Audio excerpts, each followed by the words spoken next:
আসসালামু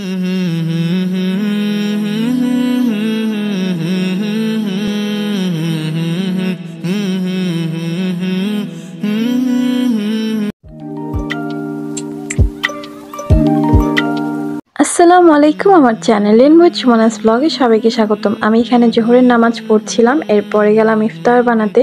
এটা ছিল আমাদের প্রথম ইফতার। তো প্রথম ইফতারে আমরা বেশ কিছু জিনিস করেছিলাম, কারণ প্রথম ইফতারে কিন্তু অনেক ধরনের ইফতার খেতে ভালোই লাগে, তাই না? এখানে ছিল 2 ধরনের শরবত, একটা ছিল তেঁতুলের, একটা ইসুপ ফুলের ভুসি। এরপরে ছিল কলা, আর আমার পছন্দের সিঙ্গারা আর পেঁয়াজও ছিল। সিঙ্গারাটা অনেক মজা হয়েছিল, সিঙ্গারাটা আমি নিজেই বানিয়েছিলাম, পেঁয়াজগুলো বাসায় বানানো। এরপরে ছিল হচ্ছে চিপস ভাজা। চিপস ভাজা খেতে কিন্তু রোজার দিন আমার কাছে বেশ ভালোই লাগে। আচ্ছা, তোমাদের প্রথম ইফতার কেমন গেল, প্রথম সেহরি কেমন গেল, আর রোজা কেমন যাচ্ছে, এগুলো জানাতে কিন্তু একদম ভুলবে না। অনেকদিন পর তোমাদের সাথে একটা মোটামুটি বড় ব্লগ শেয়ার করছি। এই ভিডিওটা কিন্তু বেশ কিছুদিন আগে আমি এডিট করে রেখেছিলাম, মানে প্রথম রোজার পরের দিনই। কিন্তু সমস্যা হচ্ছে ভয়েস ওভার দিতে খুবই আলসি লাগছিল। এখানে ছিল টক দই, আর এখানে ছিল চাউমিন, আর মাঝখানে বসে আমার এক্সামও ছিল, যার কারণে সব মিলিয়ে ওইভাবে করে ভয়েস ওভারটা দিতে পারিনি।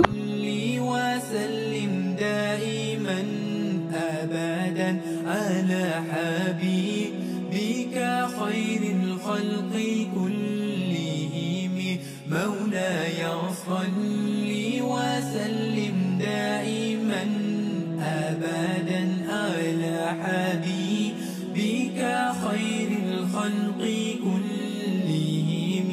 هزت في الله لم تهزم ولم تهم. هزت في الله لم تهزم ولم تهم حتى غادت أمة الإسلام في النجوم.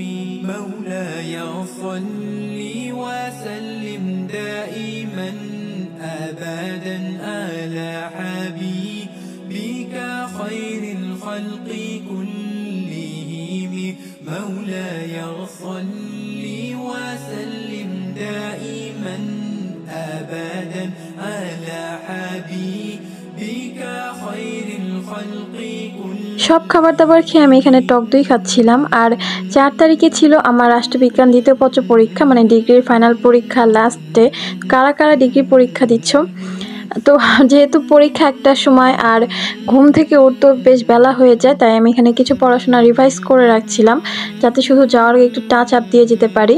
তো এখানে মোটামুটি ফজরের নামাজের আগে আমি কভার করে নিচ্ছিলাম পড়াগুলোকে। আর হ্যাঁ, আমার ভিডিওটা যদি তোমাদের কাছে ভালো লেগে থাকে তাহলে আমার চ্যানেলটাকে সাবস্ক্রাইব করে দিও, পাশে থাকা বেল আইকনটি বাজিয়ে দিও, যাতে আমি কোনো ব্লগ আপলোড দেওয়ার সাথে সাথে সেটা তোমাদের কাছে পৌঁছে যায়। সবাই ভালো থেকো, আমাকে দোয়ায় মনে রেখো। আল্লাহ হাফেজ। مولاي صل وسلم دائما أبدا على